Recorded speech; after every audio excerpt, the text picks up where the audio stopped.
Coops. Heto't umagang kay gandyan na naman. Haha, joke. Kaya unahin muna natin ang dapat unahin. Pamilya muna bago ang iba.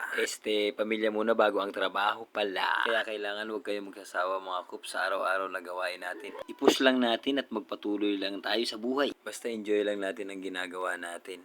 Enjoy lang natin ang buhay bagkos gawin nating inspirasyon ng ating pamilya. Kasi para napakasarap sa pakiramdam pag ganun yung mindset mo, di ba? Tipong kahit may dumarating na problema sa'yo, okay lang. Kasi nga, para sa pamilya, magpo-focus ka lang sa goal mo dahil ayun ang kailangan mong gawin. Kaya yung problema, nandyan lang yan. Hayaan mo yan, lilipas din yan. Kung pwede nga itapon sa basura yan, tatapon na natin yan, di ba?